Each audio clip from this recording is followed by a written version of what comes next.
Welcome back into the Sporting News studio. I'm Stephen Levine. Matt Crossman, writer for Sporting News, is on the end, and it is our pleasure and honor to welcome Joe Delamielleure, member of the Pro Football Hall of Fame, named to the All-Decades team for the NFL from the 1970s, six-time Pro Bowler, of course, anchored the famous Electric Company offensive line for the Bills in the 70s. Thanks for taking the time, Joe. Glad to be here. Now, I want to start you off with a quote from you from your enshrinement speech to the Hall of Fame. You said about football, "I missed it so much I can't tell you.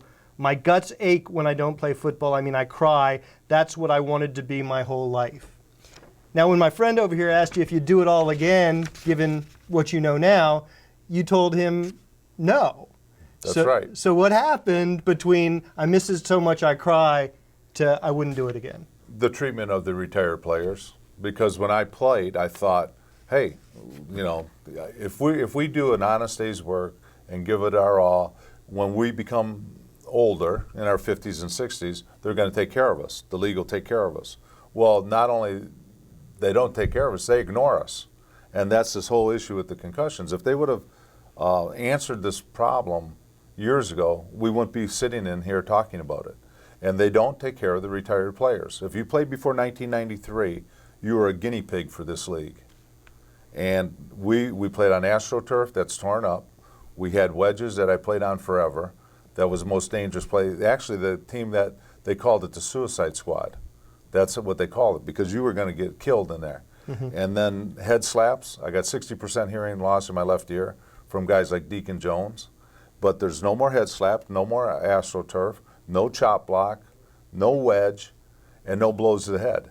That was the game in the 70s and 80s, and that's what made it popular.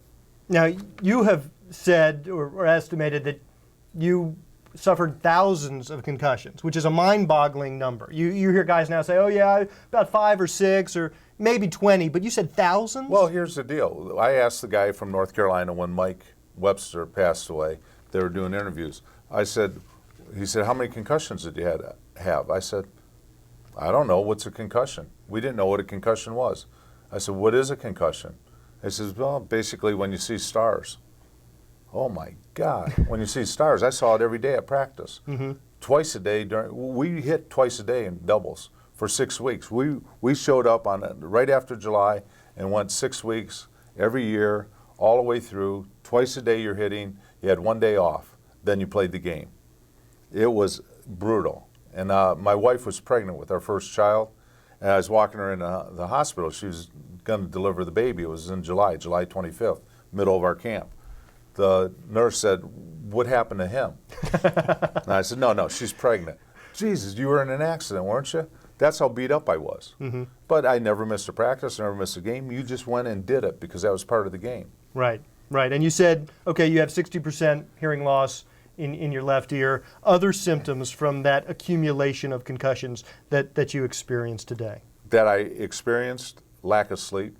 I'd wake up every hour or two. You know, once I turned like 40, I don't remember much about the playing times because you're so into it when you're playing.